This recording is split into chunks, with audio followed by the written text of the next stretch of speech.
O que você estaria disposto a sacrificar por aquilo em que acredita? Sua reputação? Sua segurança? Sua própria vida? Há 2000 anos, 12 homens comuns foram escolhidos por Jesus Cristo. Pescadores, cobradores de impostos, homens simples, sem educação formal, sem poder político, sem influência. Mas eles caminharam com Deus encarnado, viram milagres, testemunharam a ressurreição e receberam uma missão impossível: levar o Evangelho até os confins da terra. E cada um deles pagou o preço final por essa fé: crucificação, apedrejamento, decapitação, flechas, lanças, cerrados ao meio, queimados vivos. Os apóstolos de Jesus Cristo não morreram em suas camas, cercados por conforto. Eles morreram em arenas, prisões, terras estrangeiras, perseguidos, torturados, martirizados, e nenhum deles negou Cristo. Esta é a história do terrível fim dos 12 apóstolos, uma história de fé inabalável, de coragem sobre-humana, de convicção que transcende o medo da morte, porque eles não morreram por uma mentira, eles morreram porque viram algo que mudou tudo. Eles viram Jesus ressuscitado, e isso fez toda a diferença. Vamos começar com o primeiro a morrer, e talvez o mais brutal de todos: Tiago, filho de Zebedeu, irmão de João, um dos 3 discípulos mais próximos de Jesus. Ele esteve no Monte da Transfiguração. Ele estava no Getsêmani quando Jesus orou. Ele viu coisas que os outros não viram. Tiago era conhecido como Boanerges, filho do trovão, um homem de temperamento forte, apaixonado, zeloso, e esse zelo o levou a Jerusalém, onde pregava ousadamente sobre Cristo ressuscitado. O livro de Atos, capítulo 12, nos conta sua história com uma brevidade assustadora. E matou à espada Tiago, irmão de João. Era o ano 44 d.C. O rei Herodes Agripa I, neto do Herodes que massacrou os bebês de Belém, estava no poder, e ele queria agradar os líderes religiosos judeus que odiavam os seguidores de Jesus. Então ele prendeu Tiago e ordenou sua execução por decapitação. A tradição cristã antiga, preservada por historiadores como Clemente de Alexandria, nos conta algo extraordinário sobre os últimos momentos de Tiago. Enquanto era levado para a execução, o guarda que o prendia foi tão impactado pela paz e convicção de Tiago, que ele próprio se converteu a Cristo ali mesmo. E quando Tiago foi ajoelhado para a execução, esse guarda se ajoelhou ao seu lado e disse: "Eu também sou cristão." E ambos foram decapitados juntos. Tiago foi o primeiro apóstolo a morrer, mas ele não seria o último. Pedro, Simão Pedro, o pescador impetuoso que Jesus chamou de rocha, o homem que andou sobre as águas e afundou, que confessou Jesus como o Messias, que negou Jesus 3 vezes, que foi restaurado pelo Cristo ressuscitado às margens do mar da Galileia. Pedro se tornou a figura central da igreja primitiva. Ele pregou no Pentecostes, e 3.000 almas se converteram. Ele realizou milagres, curou enfermos, ressuscitou mortos, enfrentou o Sinédrio e declarou: "Antes importa obedecer a Deus do que aos homens." A tradição cristã nos diz que Pedro passou seus últimos anos em Roma. Ali, ele liderava a igreja durante uma das mais brutais perseguições da história, a perseguição de Nero. Em 64 d.C., um grande incêndio devastou Roma. Nero, o imperador insano, foi acusado de ter iniciado o fogo. Para desviar a culpa, ele acusou os cristãos e iniciou uma onda de terror. Cristãos foram vestidos com peles de animais e lançados aos cães. Foram queimados como tochas humanas para iluminar os jardins de Nero à noite. Foram crucificados aos milhares. E Pedro foi preso. O historiador Orígenes, do 3º século, registra que, quando Pedro foi condenado à crucificação, ele fez um pedido extraordinário aos seus executores. Ele disse que não era digno de morrer da mesma forma que seu senhor havia morrido. Então ele pediu para ser crucificado de cabeça para baixo. E assim foi feito. Pedro, o pescador que uma vez teve medo de uma serva, agora enfrentava a morte mais horrível com coragem absoluta. Pregado em uma cruz invertida, ele morreu afirmando sua fé em Cristo até o último suspiro. Jesus havia profetizado isso. Na última conversa registrada entre eles, Jesus disse a Pedro: "Quando eras mais moço, te cingias a ti mesmo e andavas por onde querias, mas quando já fores velho, estenderás as tuas mãos, e outro te cingirá e te levará para onde tu não queiras."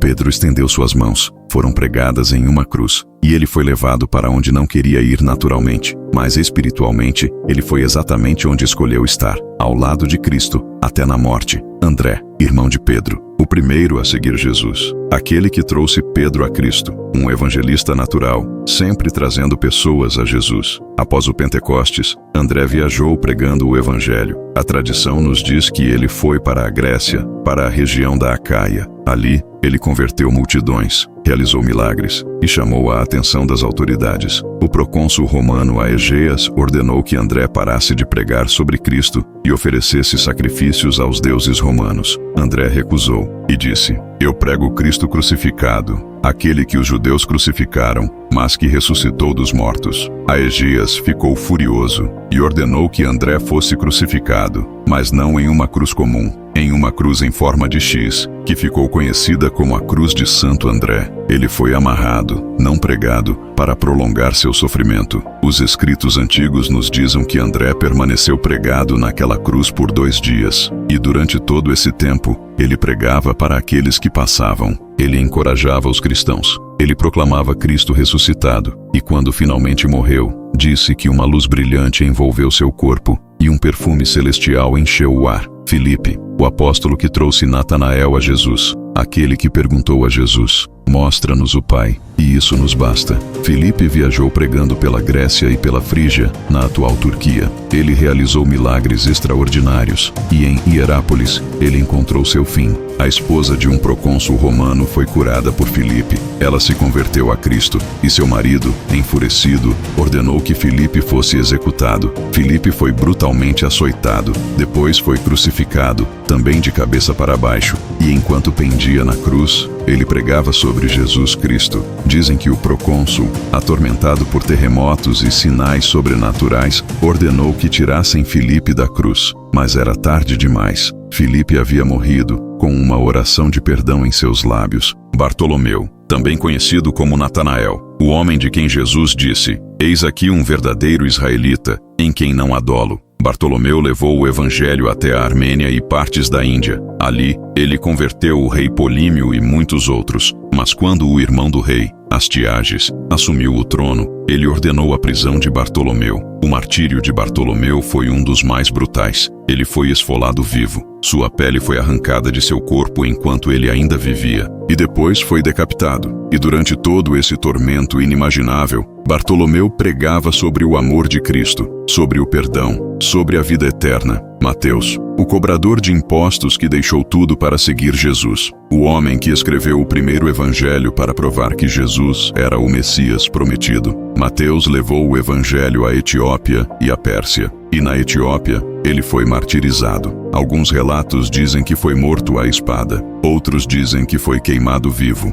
Mas todos concordam. Ele morreu proclamando Jesus Cristo. Tomé, o discípulo duvidoso, aquele que disse: "Se eu não vir o sinal dos cravos em suas mãos, de maneira nenhuma o crerei." Mas quando viu Jesus ressuscitado, Tomé fez a maior confissão de fé no Novo Testamento: "Senhor meu e Deus meu." E essa fé o levou até a Índia. Ali, ele estabeleceu igrejas que existem até hoje. Ele pregou aos brâmanes e aos pobres, converteu milhares e enfureceu os sacerdotes hindus. Tomé foi perfurado com lanças, transpassado até a morte, e suas últimas palavras foram de adoração a Cristo. Tiago, filho de Alfeu, também conhecido como Tiago, o menor. Pouco sabemos sobre ele nas Escrituras, mas a tradição nos diz que ele pregou na Síria e foi apedrejado até a morte por se recusar a negar Cristo. Simão, o Zelote, um revolucionário que se tornou discípulo, um homem que uma vez lutou com espadas e depois pregou a paz de Cristo.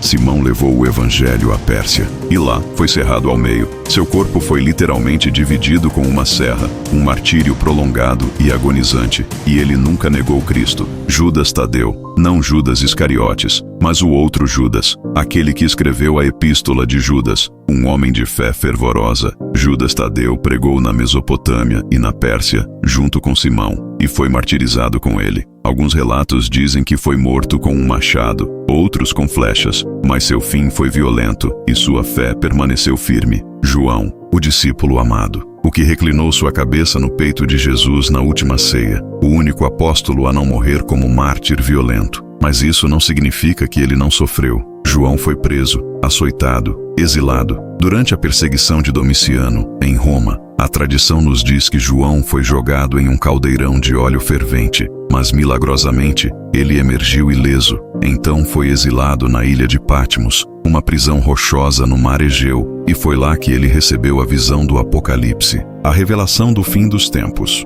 João viveu até a idade avançada, morrendo em Éfeso, e suas últimas palavras, repetidas constantemente aos cristãos ao seu redor, eram simplesmente: filhinhos, amai-vos uns aos outros. Ele sobreviveu para testemunhar, para escrever, para preservar a mensagem. 5 livros do Novo Testamento foram escritos por ele: o Evangelho de João, 3 epístolas e o Apocalipse. E, finalmente, a Judas Iscariotes, o traidor, o que entregou Jesus por 30 moedas de prata. Sua história é diferente, porque ele não morreu como mártir, ele morreu em desespero. Mateus 27 nos conta: então Judas, o que o traíra, vendo que Jesus fora condenado, trouxe arrependido as 30 moedas de prata aos príncipes dos sacerdotes e aos anciãos, dizendo: pequei, traindo o sangue inocente. E atirando para o templo as moedas de prata, retirou-se e foi-se enforcar. Judas teve remorso, mas não arrependimento verdadeiro. Ele sentiu a culpa, mas não buscou o perdão.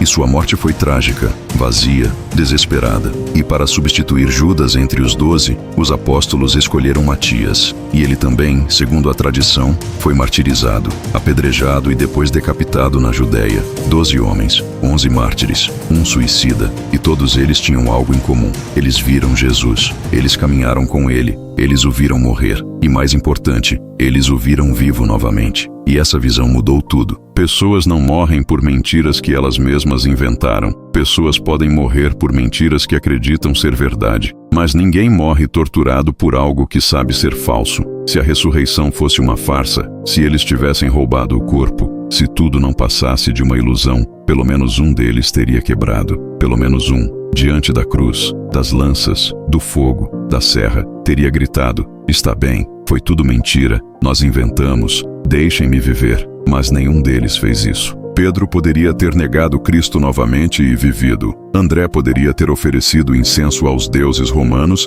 e sido libertado. Tomé poderia ter recuado diante das lanças na Índia. Bartolomeu poderia ter pedido misericórdia antes de ser esfolado vivo. Mas eles não fizeram isso. Por quê? Porque eles sabiam. Eles não acreditavam baseados em fé cega. Eles tinham certeza baseada no que viram. Jesus estava morto. Eles o viram morrer. E depois, ele estava vivo. Eles comeram com ele, tocaram suas feridas, conversaram com ele por 40 dias. A ressurreição não era uma teoria para eles, era um fato, e esse fato valia morrer. O apóstolo Paulo, que não estava entre os 12, mas que viu Jesus ressuscitado na estrada de Damasco, escreveu: se Cristo não ressuscitou, é vã a nossa pregação, e também é vã a vossa fé. Mas agora Cristo ressuscitou dos mortos, e foi feito as primícias dos que dormem. A fé dos apóstolos estava fundamentada em um evento histórico, e eles morreram defendendo a verdade desse evento. O sangue dos mártires se tornou a semente da igreja. Tertuliano, um dos pais da igreja primitiva, disse: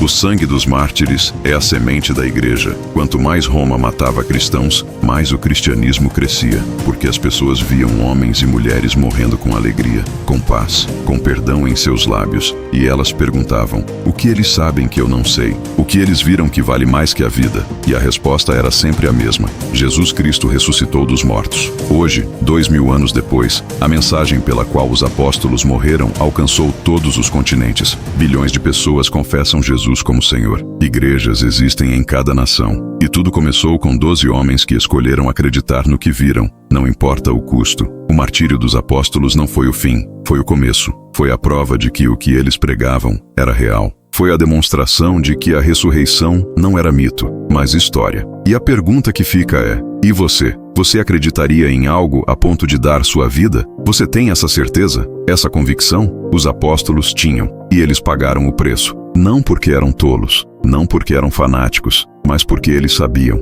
eles viram, e o que viram era mais real, mais importante, mais valioso que suas próprias vidas. Jesus havia dito: ninguém tem maior amor do que este, de dar alguém a sua vida pelos seus amigos. E ele deu sua vida por nós, e os apóstolos deram suas vidas por ele. Essa é a história do terrível fim dos 12 apóstolos. Uma história de sofrimento, sim, mas mais do que isso, uma história de fé inabalável, de coragem sobre-humana, de amor que transcende a morte, porque eles sabiam algo que o mundo precisa ouvir novamente: Jesus Cristo ressuscitou. E porque ele vive, nós também viveremos. Se histórias como esta desafiam e fortalecem sua fé, considere se inscrever no canal e compartilhar essa mensagem.